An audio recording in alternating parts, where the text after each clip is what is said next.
Graça e paz, meus irmãos. Quero fazer mais um vídeo e eu quero dar um tema ao assunto. Arrancados da morte para a vida.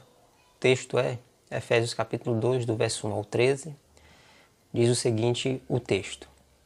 Ele vos deu vida, estando vós mortos nas vossas transgressões e pecados, nos quais andaste no passado, no caminho deste mundo, segundo o príncipe do poderio do ar, do espírito que agora age nos filhos da desobediência, entre os quais todos nós também antes andávamos, seguindo os desejos carnais, fazendo a vontade da carne e da mente, e éramos por natureza filhos da ira, assim como os demais. Que milagre da graça, meus irmãos. De Deus, é o milagre da graça de Deus. Somos tirados do grande cemitério do pecado e colocados na sala gloriosa do trono.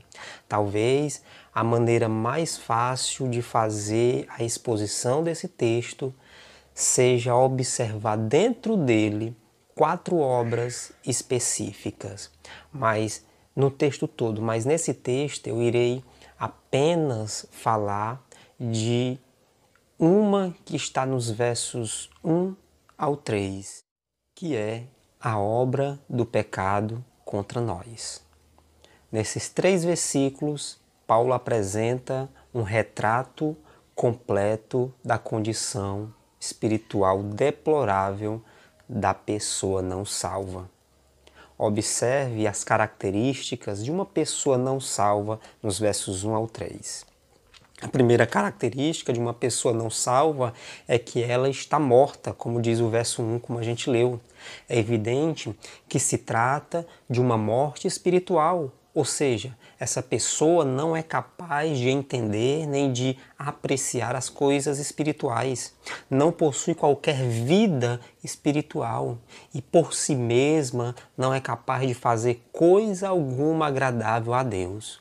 Assim, como uma pessoa fisicamente morta não reage a estímulos aplicados ao corpo, também a pessoa, meus irmãos, espiritualmente morta não consegue reagir às coisas espirituais. Ela é insensível. Um cadáver não é capaz de ouvir as conversas que se passam no velório. Não tem fome, não tem sede, não sente dor. Ele está morto.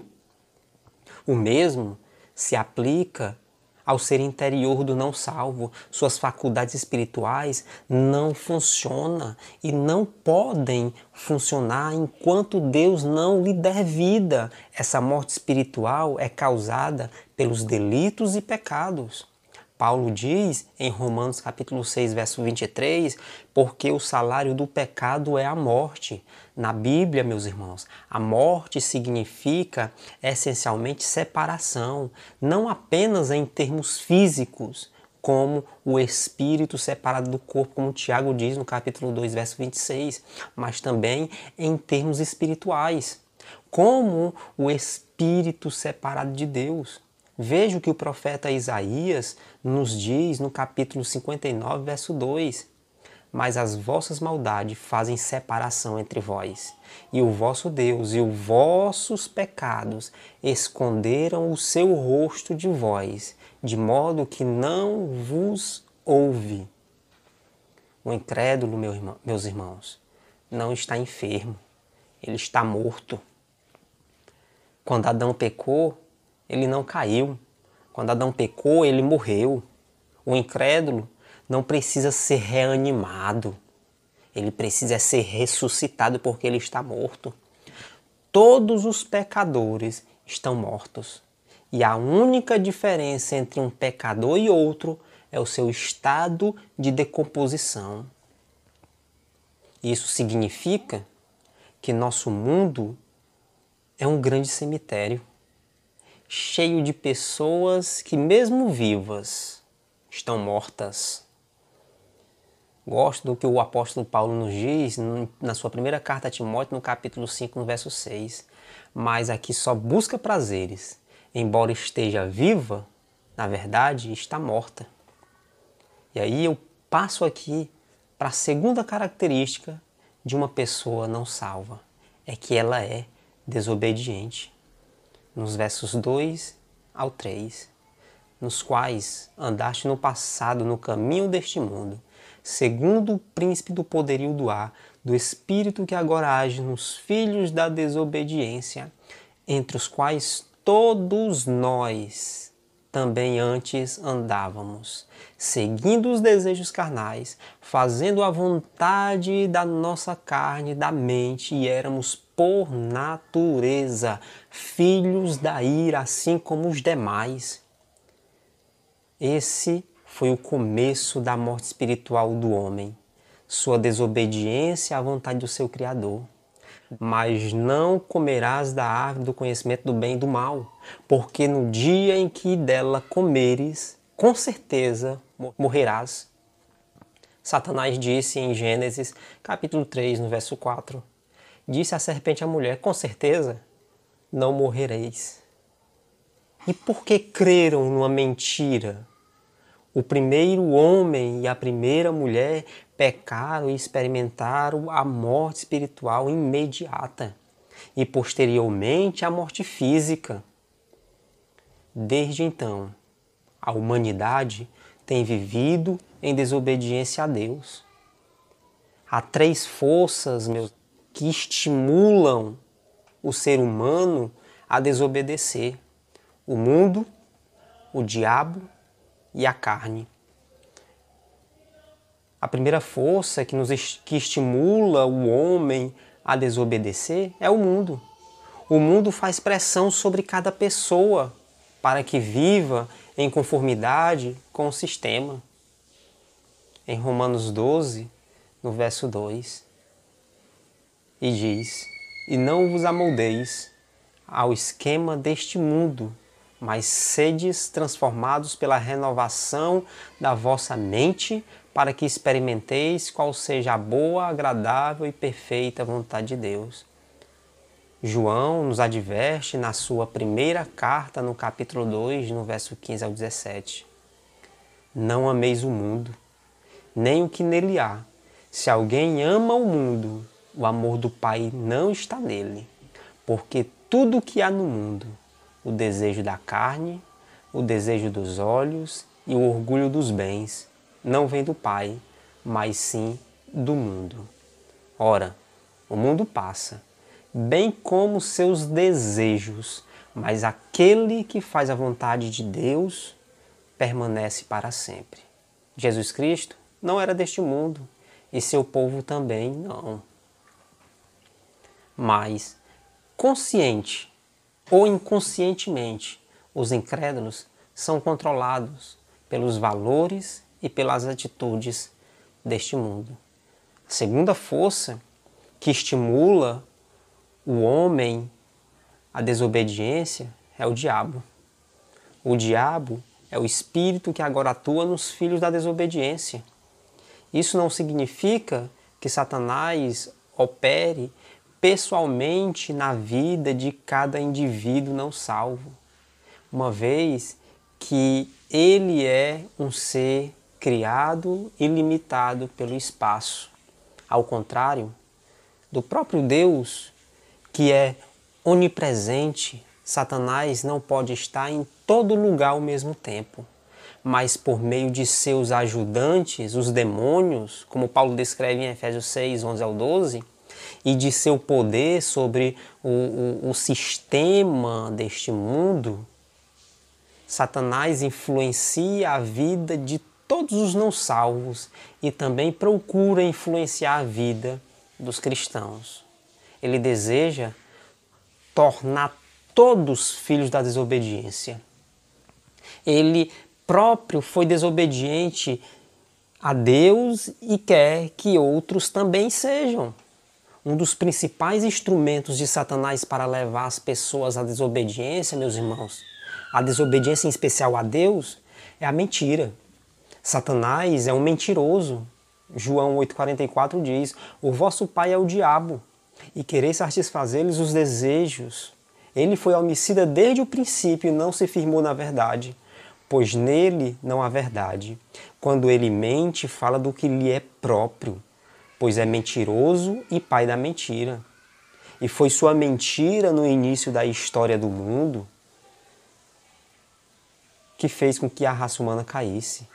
É certo que não morrereis, ele disse, que lançou toda a raça humana nas profundezas do pecado. As multidões incrédulas que vivem dentro do sistema do mundo, hoje em dia, desobedecem a Deus porque creem nas mentiras de Satanás. Quando uma pessoa crê numa mentira e a coloca em prática, ela torna-se filha da desobediência. Portanto, a terceira força que estimula o homem à desobediência é a carne. Ao falar da carne, Paulo não está se referindo ao corpo, pois o corpo humano em si não é pecaminoso. A carne, meus irmãos, diz respeito à natureza decaída com a qual nascemos, que deseja controlar o corpo e a mente e nos fazer desobedecer a Deus. Se eu lhe perguntasse por que seu cachorro comporta-se como um cachorro, é evidente, meus irmãos, que um cachorro comporta-se como um cachorro porque tem a natureza de um cachorro. Se de algum modo pudéssemos transplantar a natureza de um cachorro para um gato, o comportamento do gato mudaria radicalmente. Porque o pecador comporta-se como um pecador porque tem a natureza de um pecador. Diz o salmista, no Salmo 51, no verso 5. Eu nasci em iniquidade, e em pecado minha mãe me concebeu. E ainda, no Salmo 58, no verso 3, diz, os ímpios se desviam desde o ventre, andam errados desde que nasceram, falando mentiras. A Bíblia refere-se a essa natureza pecaminosa como a carne. É de se admirar que o incrédulo seja desobediente a Deus? Afinal, ele é controlado pelo mundo, pelo diabo e pela carne, os três grandes inimigos de Deus, e não é capaz de mudar a sua natureza. Olha o que o profeta Jeremias nos diz, no capítulo 13, no verso 23. Pode o antíope mudar a sua pele, ou o leopardo as suas pintas? Podereis vós fazer o bem estando treinados a fazer o mal, estando habituados? O incrédulo é impossibilitado de vencer com as próprias forças o mundo, a carne e o diabo. Precisa da ajuda externa que só pode vir de Deus. A terceira característica de uma pessoa não salva é que ela é depravada. No verso 3, parte B. O pecador, meus irmãos, vive para agradar os desejos da carne e os anseios da mente. Seus atos são pecaminosos porque seus apetites são pecaminosos. Quando usamos, melhor dizendo, um adjetivo depravado para descrever um indivíduo não salvo, não estamos dizendo que ele faz somente o mal ou que é incapaz de fazer qualquer bem. Antes, simplesmente, dizemos que é incapaz de fazer qualquer coisa para merecer a salvação ou para se adequar aos padrões elevados da santidade de Deus. Jesus disse que os pecadores fazem o bem uns aos outros, em Lucas 6,33, e aos seus filhos também, em Lucas 11,13, mas não podem fazer coisa alguma considerada espiritualmente agradável a Deus. Os habitantes de Malta, por exemplo, que ajudaram Paulo e seus amigos depois do naufrágio, sem dúvida fizeram boas obras, mas ainda assim precisavam ser salvos. Todo aquele que faz boas obras, ainda assim precisa ser salvo, meu irmão. A quarta característica de uma pessoa não salva é que ela está condenada, ainda no verso 3, na parte C. Por sua natureza, filhos da ira, por suas obras, filhos da desobediência, o não salvo já está condenado.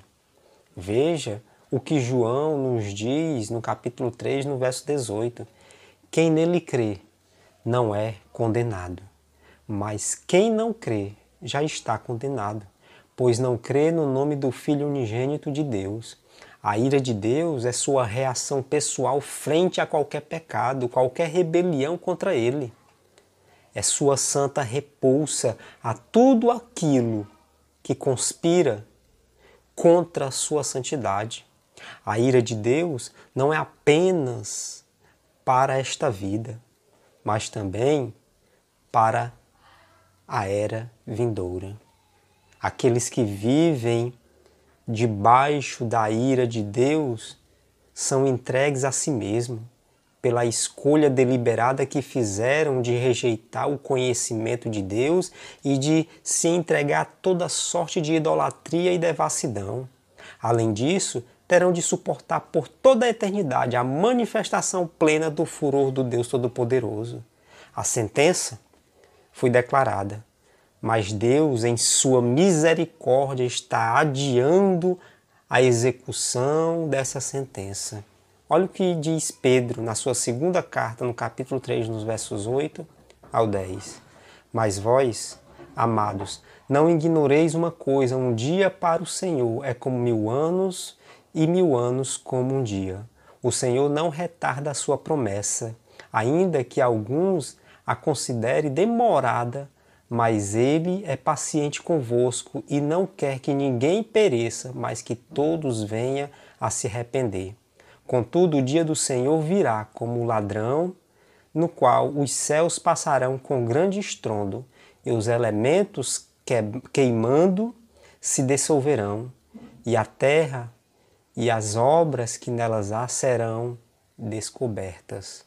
O ser humano não é capaz, meus irmãos, de salvar-se a si mesmo, mas Deus, em sua graça, entra em cena para possibilitar a salvação.